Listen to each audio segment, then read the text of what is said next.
ఏ విధంగా భారతదేశం ఈ దేశాల్లో దౌత్య సంబంధాలు పెంచుకున్నాయి.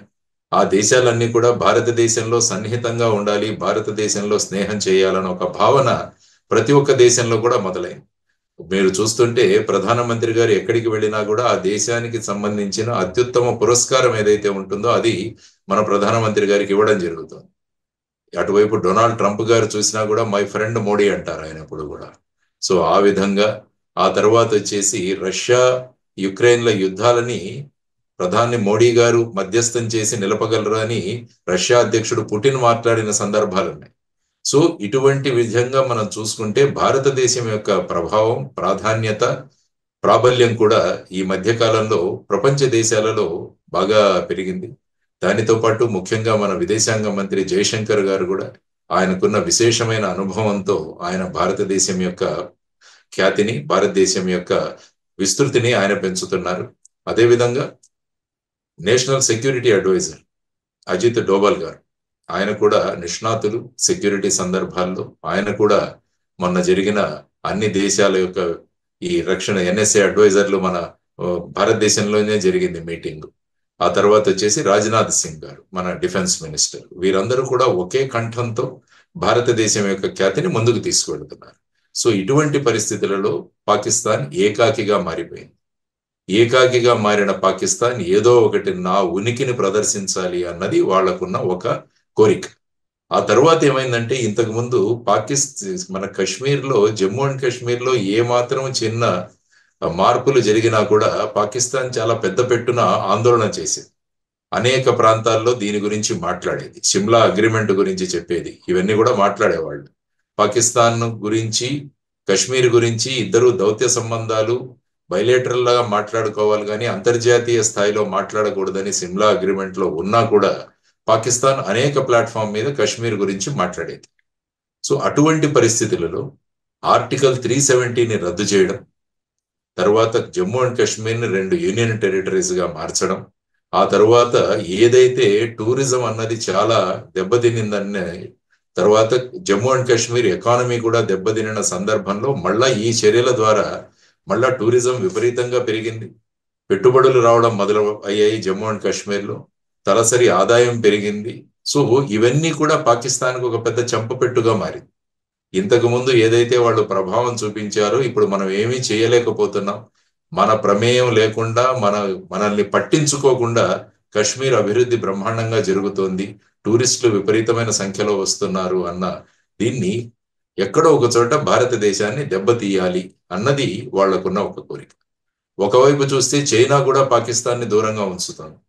ఎందుకంటే వాళ్ళు ప్రారంభించిన బెల్ట్ అండ్ రోడ్ ఇనిషియేటివ్ ఏదైతే ఉందో, BRI అంటాం, అందులో కూడా అనేక ప్రాజెక్టులు పాకిస్తాన్లో ఉన్నవి పాకిస్తాన్ యొక్క సహకారం, పాకిస్తాన్ యొక్క ఆర్థిక పరిస్థితి బాగులేకపోవడం వల్ల అవి కూడా ఆగిపోయాయి. దానివల్ల చైనాకు ఆర్థికంగా చాలా నష్టపోయింది చైనా. కాబట్టి చైనా కూడా పాకిస్తాన్ని దూరంగా ఉంచుతుంది. అటు ఇరాన్ కావచ్చు, తర్వాత మిగతా దేశాలు కావచ్చు, సౌదీ గల్ఫ్ దేశాలు కావచ్చు, ఇవన్నీ కూడా పాకిస్తాన్ కి ఇంతకు ముందు వాళ్లకున్న ఏదైతే అభిప్రాయం ఉందో అభిప్రాయం నుంచి చాలా దూరంగా వెళ్ళిపోయారు. తర్వాత JD వ్యాన్స్ యొక్క పర్యటన, ప్రధాని మోడీ గారి సౌదీ అరేబియా పర్యటన, సో ఇవన్నీ చూసుకొని తరువాత అక్కడ జనరల్ మునీర్ అని ఉన్నారు, పాకిస్తాన్ ఆర్మీ జనరల్ మునీర్. ఆయన ఇంతకు ముందు పాకిస్తాన్ యొక్క గూఢచారి సంస్థ అయిన ISI, ఇంటర్ సర్వీసెస్ ఇంటెలిజెన్స్ కు చీఫ్ గా ఉండేవారు. ఆయన ఎప్పుడు కూడా భారతదేశం పట్ల, కశ్మీర్ పట్ల చాలా విపరీతంగా మాట్లాడతారని ఆయనకు పేరు. ఆయన ఇప్పుడు మునీర్ వచ్చేసి పాకిస్తాన్ ఆర్మీ జనరల్. ఆయన మొన్న ఒక ఏప్రిల్ 15న జరిగిన ఒక కాన్క్లేవ్ లో ఆయన మాట్లాడుతూ భారతదేశం గురించి, తర్వాత భారత్ పాకిస్తాన్ల యొక్క ఫార్మేషన్ గురించి, ఏర్పాటు గురించి మాట్లాడుతూ మా 2 దేశాలు వేరు, మా ఆచారాలు వేరు, మా సంప్రదాయాలు వేరు, మా మార్గాలు వేరు, అందుకనే 2 నేషన్ థియరీ అన్న కాన్సెప్ట్ వచ్చింది, కాబట్టి భారతదేశంతో మళ్ళా సన్నిహితమయ్యే ప్రసక్తే లేదన్నది చెప్పాడు. ఆ తరువాత కశ్మీర్ గురించి మళ్ళా ఆయన ఉల్లేఖిస్తూ ఏ విధంగా మెదడు నుంచి ఈ గుండెకు రక్తం చేరిచ్చే ఈ జుగులార్ వెయిన్ అని ఒకటి ఉంటది, అది మాకు కశ్మీర్ అంటాడు ఆయన. గుండెకు, మనిషి శరీరంలో ఈ జుగులార్ వెయిన్ ఎంత ప్రాధాన్యమో పాకిస్తాన్కి కశ్మీర్ అంత ప్రాధాన్యత అని ఆయన మాట్లాడతారు. సో ఇవన్నీ చూసుకొని ఏమవుతాయంటే ఈ ఆర్థిక పరిస్థితులు, దౌత్య సంబంధాలు, తర్వాత ఏకాకి అవ్వడం, ఇవన్నీ చూసి ఇటువంటి ప్రలోభాలు, ఇటువంటి మాటలు మాట్లాడి ప్రేలాపనలు చేసిన తరువాత వీటిని అమలు చేయడానికి వాళ్ళు ఏం చేస్తారంటే ఇటువంటి ఉగ్రవాద సంస్థలకు ప్రోత్సాహం ఇస్తారు. అక్కడ ప్రధానంగా మీరు చూసుకుంటే పాకిస్తాన్లో లష్కర్-ఈ తైబా, జైషే మహమ్మద్, ఈ రెండు ప్రధానమైన ఉగ్రవాద సంస్థలు. వాటితో పాటు ఇప్పుడు కొత్తగా ది రెసిస్టెన్స్ ఫోరం అన్నది కొత్తది ఏర్పడింది, టిఆర్ఎఫ్. వారు కూడా ఏదైనా ఒక ఇటువంటి సంస్థ ఏర్పడితే వెంటనే వాడి ఉనికిని తెలియజేయాలి. సో వాళ్ళు ఈ విధంగా పెహల్గావ్లో టూరిస్టులు విపరీతమైన సంఖ్యలో వస్తున్నారని తెలుసుకొని వారు ఈ ప్రాంతానికి వచ్చి ఆ సంఘటన చేశారు. ఇందులో ముఖ్యంగా మనం గమనించాల్సింది ఏంటంటే ఈసారి వ్యక్తులు ఏ మతానికి చెందిన వాళ్ళు అని వాళ్లను అడిగి కన్ఫర్మ్ చేయించుకొని కల్మాలు చదివించి కానీ వాళ్ళను పక్కన పెట్టి హిందువులను చంపడం జరిగింది. ఇది ఇంతవరకు ఈ విధంగా ఎప్పుడు జరగలేదు. ఇది ఒక కొత్త రకమైన విఘాతం వాళ్ళు సృష్టించారు. సో ఇటువంటి పరిస్థితులలో చివరికి వాళ్ళు వెళ్ళి మీ ప్రధాని మోడీ గారికి చెప్పండి అన్న మాటలు కూడా ఉపయోగించారని అందులోంచి బయటపడిన వాళ్ళు చెప్పిన సందర్భాలు. సో ఇటువంటి పరిస్థితులలో ప్రస్తుతం ఆ సంఘటన జరిగింది. ప్రపంచంలోని అన్ని దేశాలు కూడా ఈ సంఘటనను ఖండించాయి. ఇటువంటి ఘటన జరగడం అన్నది చాలా దురదృష్టకరం. దీని మీద కఠిన చర్యలు తీసుకోవాలి అన్నది భారత ప్రభుత్వం కూడా నిర్ణయించింది. అంటే ఈ సంఘటన జరిగిన వెంటనే అమిత్ షా గారు శ్రీనగర్ విజిట్ చేయడం జరిగింది. రాత్రి 9 గంటలకు వెళ్ళిపోయారు ఆయన. ఆ తర్వాత ప్రధాని మోడీ గారు తన సౌదీ అరేబియా పర్యటనను అర్ధాంతరంగా నిలిపి వెంటనే ఢిల్లీకి వచ్చి ఆయన ఫస్ట్ మీటింగ్ ఎక్కడ తీసుకున్నారని చూస్తే కూడా ఆయన విమానాశ్రయంలో తీసుకున్నారు. ఎయిర్పోర్ట్ లో మీటింగ్ పెట్టారు. ఆయన ఇంటికి వెళ్ళాలి డైరెక్ట్. అక్కడ అజిత్ డోవల్ గారు, తర్వాత ఫారిన్ సెక్రటరీ గారు, ఆ తర్వాత జయశంకర్ గారు, వీరందరితో ఆయన మీటింగ్ పెట్టి ఆ తరువాత cabinet committee on security meeting కూడా జరిగి అందులో దౌత్యపరంగా మనం ఇమీడియట్ గా ఏం చేయాలన్నది నిర్ణయించారు. 65 సంవత్సరాల పూర్వం చేసిన సింధు జలాల ఒప్పందాన్ని మేము నిలిపివేస్తున్నాము. తర్వాత మీ దగ్గర మీ ఎంబసీస్ లో ఉన్న ఆర్మీ, నేవీ, ఎయిర్ ఫోర్స్ సలహాదారులు ఎవరైతే ఉన్నారో వారందరినీ కూడా వెనక్కి పంపించేస్తున్నాము. మీ స్ట్రెంగ్త్ ని 50 నుంచి 30కి తగ్గిస్తున్నాము. ఆ తర్వాత సార్క్ దేశ వీసాలు ఏవైతే పాకిస్తాన్ దేశానికి ఇచ్చామో ఇక ముందు పాకిస్తానీయులకు సార్క్ వీసాలు ఇవ్వము. ఇప్పుడు ఎవరికైనా ఇచ్చుంటే అవి రద్దు అవుతాయి. ఆల్రెడీ వాళ్ళు ఇండియాలో ఉంటే 48 గంటల్లో వాళ్ళు వెనక్కి వెళ్ళిపోవాలి. ఇది క్యాబినెట్ కమిటీ ఆన్ సెక్యూరిటీ వాళ్ళు తీసుకున్న నిర్ణయం. ఆ తరువాత ముందు ఏ విధంగా వెళ్ళాలి అన్నది ప్రజలంతా కోరుకున్నది. ఏ విధంగా అయితే 2019వ సంవత్సరం ఫిబ్రవరి 14న పుల్వామా ఘటన, అందులో 40 మంది సిఆర్పిఎఫ్ జవాన్లు వారు త్యాగాలు చేశారు, వారు షహీదులయ్యారు. అప్పుడు వెంటనే బాలాకోట్ లాంటి టెర్రరిస్ట్ ట్రైనింగ్ సెంటర్స్ మీద మనం సర్జికల్ స్ట్రైక్స్ చేశాం. సో ఆ విధంగా మళ్ళా జరగాలి అన్నది ముఖ్యంగా అందరూ కోరుకుంటున్న అంశం. ఎందుకంటే మనం చాలా సమయం ఇస్తున్నాం మనం. సో వాటిని ఆపేసి వెంటనే వాళ్ళ మీద చర్యలు తీసుకోవాలని మొత్తం దేశం మొత్తం మీద అన్ని పొలిటికల్ పార్టీలు కూడా ఏమన్నాయంటే అఖిలపక్ష సమావేశంలో ప్రభుత్వం ఏ నిర్ణయం తీసుకున్నా కూడా మేము దానికి మద్దతునిస్తామని అన్ని పార్టీలు కూడా ప్రకటించడం జరిగింది. సో ఇప్పుడు భారతదేశం ఏం చేయబోతుంది అన్నది ముఖ్యంగా. అందుకనే నిన్న బీహార్లో కూడా ప్రధానమంత్రి గారు అక్కడ నేషనల్ పంచాయతీ డే సందర్భంగా వెళ్ళి ఆయన ప్రసంగిస్తూ ఆయన ఏమన్నారంటే హిందీలో ప్రసంగం మొదలుపెట్టారు. ఆ తర్వాత మధ్యలో ఇంగ్లీష్కు మారారు. అంటే ప్రపంచ దేశాలకు తెలియాలి భారతదేశం యొక్క ఆలోచన ఏంటి అన్నది ఆయన మాట్లాడుతూ భారతదేశ దీని గురించి ఆయన అన్న మాటలు మీకు చెబుతాను. ఆయన ఏమన్నారంటే, today from the soil of Bihar I want to say to the whole world that India will identify, trace and punish every terrorist, supporter and conspirator. We will pursue them to the end of the earth అని ఆయన మాట్లాడారు. అంటే భూభాగంలో ఎక్కడ ఉన్నా కూడా వాళ్ళని వెతికి బయటికి తీసుకొస్తామని ఆయన స్పష్టంగా హిందీలో మాట్లాడుతూ ఆపి ఇంగ్లీష్లో మాట్లాడారు. అంటే భారతదేశం యొక్క నిర్ణయం ఏంటి అన్నది ప్రపంచ దేశాలకు స్పష్టంగా ఆయన తెలియజేశారు. సో ఇటువంటి పరిస్థితులలో ముందు రాబోయే కాలంలో ఖచ్చితంగా చర్యలు తీసుకుంటారు. ఇది చూసి మళ్ళా పాకిస్తాన్ వాళ్ళ చర్యలు ఈరోజు ప్రకటించారు. మీరు చూస్తే వాళ్ళు ఏమన్నారు, మేము సిమ్లా ఒప్పందాన్ని రద్దు చేస్తున్నాం. ఆ తర్వాత మీరు ప్రకటించిన సింధు జలాల నీటి డిస్ట్రిబ్యూషన్, వాటర్ డిస్ట్రిబ్యూషన్ ఏదైతే ఉందో దాన్ని మీరు ప్రకటించడం అన్నది ఒక యుద్ధానికి ఒక నాంది అని వాళ్ళు మాట్లాడారు. అదేవిధంగా భారతదేశంలో అక్కడ ఉన్న మన ఎంబసీల నుంచి కూడా వాళ్ళు అందరినీ వెనక్కి పొమ్మని, ఆ తర్వాత వీసాలు, భారతీయులకు వీసాలు ఇవ్వమని, తరువాత వాళ్ళ గగనతలంలో మన భారతదేశ విమానాలను మేము అలౌ చేయము అని. అందువల్ల ఏమవుతుందంటే మనకు సౌదీకి కానీ, అరేబియాకి కానీ, దుబాయ్కి కానీ, లేకుంటే అమెరికాకు వెళ్లాల్సిన విమానాలన్నీ కూడా వేరే మార్గాల్లో వెళ్లాల్సి వస్తుంది. కాబట్టి పాకిస్తాన్ గగనతలంలో భారతదేశ విమానాలకు మేము పర్మిషన్ ఇవ్వము. అలాంటి వాళ్ళు ఆ నిర్ణయాలు తీసుకున్నారు. సో ఈ పరిస్థితిలో ప్రస్తుతం ఈ సంఘటన జరిగిన తర్వాత ఈ 2-3 రోజుల్లో జరిగిన ఈ పరిస్థితులు దుర్గాప్రసాద్ గారు, అయితే ఎవరైతే చనిపోయారో వాళ్ళందరూ కూడా అంటే మళ్ళీ ఆ ప్రాణాన్ని తీసుకురాలేం కానీ వాళ్ళ కుటుంబానికి న్యాయం చేయాలి సార్. ఏ విధంగా న్యాయం చేస్తే బాగుంటుంది అంటారు? అంటే న్యాయం చేయాలంటే ఒకటి వచ్చేసి ఆర్థిక సహాయం నెంబర్ 1. అంటే వారు కుటుంబ ప్రముఖులు అవడం వల్ల వాళ్ళ కుటుంబాలకి వాళ్ళ వెళ్ళిపోవడం అన్నది తీరని వెలతి, దాన్ని ఎప్పుడు కూడా మనం చేయలేం. కాబట్టి వారికి ఆర్థిక సహాయం అన్నది ఒకటి. ఆ తర్వాత వారి ఇంటిలో ఉన్న వాళ్ళకి ఎవరైనా ఉద్యోగాలు కనుక మనం ఇవ్వగలిగితే ఆ కుటుంబం ముందుకు వెళుతుంది. సో ఈ విధమైన సహాయాలు అన్నవి ప్రభుత్వం చేయగలదు. మీరు అన్నట్టు వారి ప్రాణాలను మళ్ళా మనం తీసుకురాలేం, వాళ్ళని తిరిగి తీసుకురాలేం. ఏవైతే ఈ చర్యలకు పాల్పడ్డ ఈ దుండగులు ఎవరైతే ఉన్నారో, ఈ వ్యక్తులు ఎవరైతే ఉన్నారో, ఈ టెర్రరిస్టులు ఎవరైతే ఉన్నారో, ఈ ఉగ్రవాదులు ఎవరు ఉన్నారో వారి మీద చర్యలు తీసుకోవడం. అందుకని 3 స్కెచెస్ కూడా రిలీజ్ చేయడం జరిగింది. అందులో 2 పాకిస్తాన్ ఉగ్రవాదులు, తర్వాత లోకల్ గా కశ్మీర్ లో వారికి సహకరించిన ఒక ఉగ్రవాది ఫోటోలు కూడా రిలీజ్ చేయడం జరిగింది, వాళ్ళ స్కెచెస్. కాబట్టి అల్టిమేట్ గా ఈ చర్యలు చేసిన వాళ్ళు, వాళ్లకు ప్రోత్సాహం ఇచ్చిన వాళ్ళు, వాళ్లకు మద్దతుగా నిలిచిన వాళ్ళు, ఇదే మోడీ గారు చెప్పారు. ఆయన ఏమన్నారంటే, మీరు ఆయన మాటల్లో ఆయన కేవలం ఉగ్రవాదుల గురించే మాట్లాడలేదు.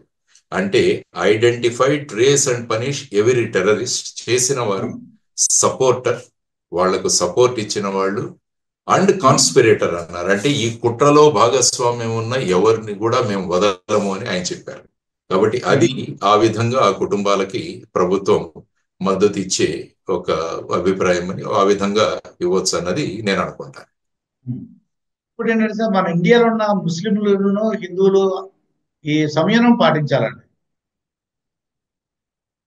హిందువులు, ముస్లింలు మన దేశంలో ఉన్న వాళ్ళ, ముఖ్యంగా మన తెలుగు రాష్ట్రాల్లో ఉన్న హిందువులు కానీ, ముస్లింలు కానీ, ఇది మన దేశ యొక్క ఖ్యాతిని పెంపొందించేలాగా వాళ్ళ సంయమనంతో ఉండాలి సార్.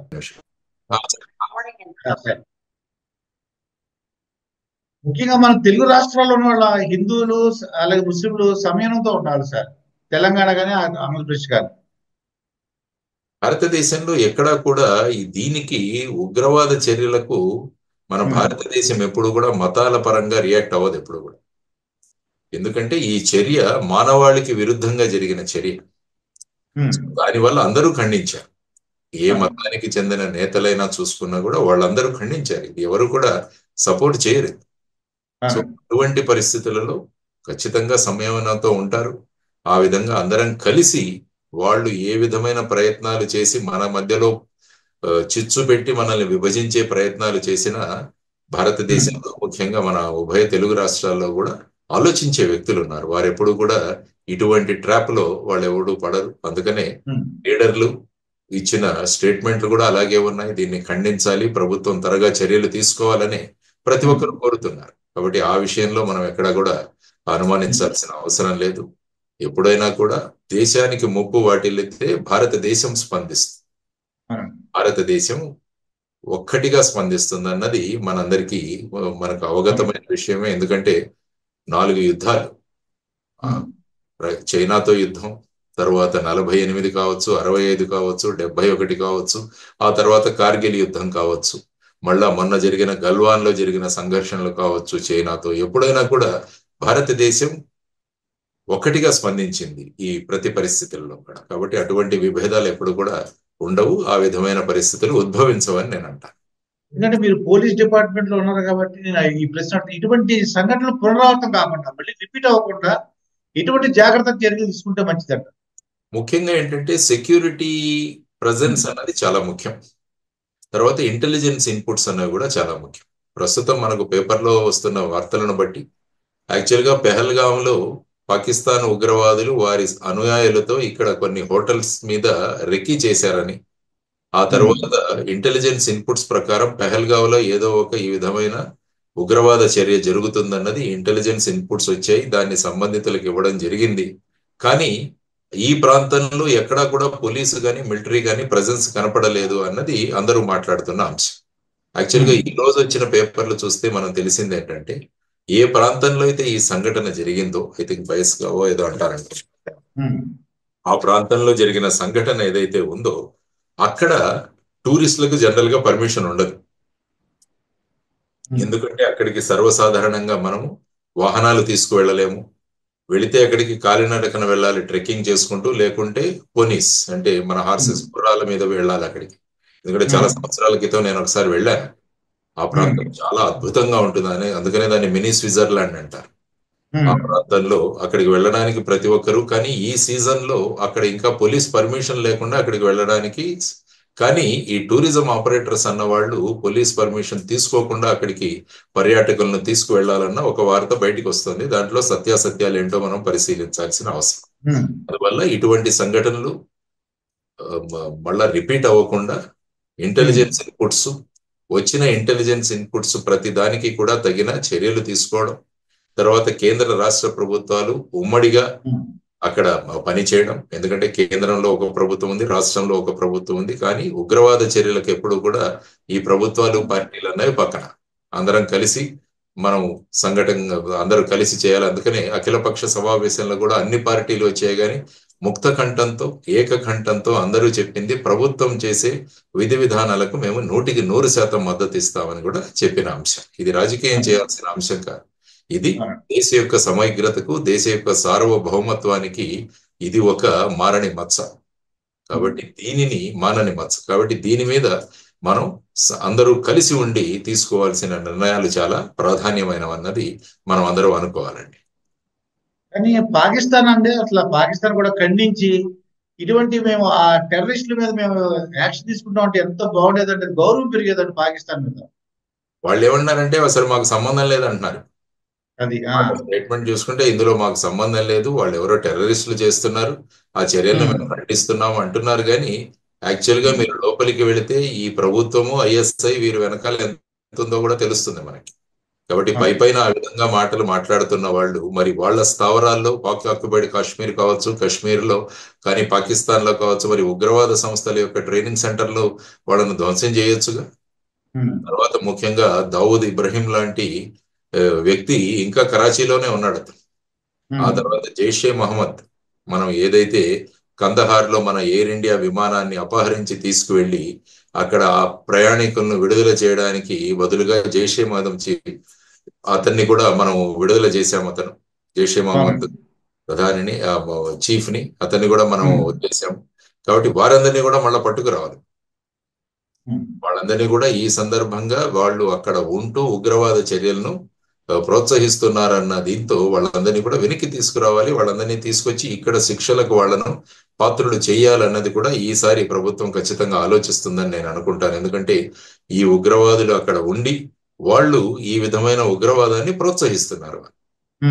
ఈ సందర్భంగా ఒక పక్క ఈ విధమైన ఉగ్రవాదుల యొక్క ట్రైనింగ్ సెంటర్లను టోటల్ గా డిస్ట్రాయ్ చేయడం, ఆ తర్వాత వచ్చేసి ఇటువంటి ఉగ్రవాద నాయకులు ఎవరైతే ఉన్నారో వాళ్ళని మనం మళ్ళా తిరిగి తీసుకురావడం, వాళ్ళను ఇక్కడ ఉన్న చట్టాలు ఏవైతే వాళ్ళ మీద కేసులు ఉన్నారో వాటి మీద ప్రాసిక్యూట్ చేయడం, ఇది కూడా ఈసారి ఖచ్చితంగా భారత ప్రభుత్వం ఆలోచిస్తుందని నేను అనుకుంటాను. ఏదేమైనా మా కుటుంబ సభ్యులు ధైర్యంగా ఉండాలని, చనిపోయిన వాళ్ళ ఆత్మకి శాంతి చేకూరాలని కోరుకుందాం సార్. డెఫినెట్లీ. ఇక మన ఆంధ్రప్రదేశ్ చూసినట్లయితే మీరు సర్వీస్ లో ఉన్న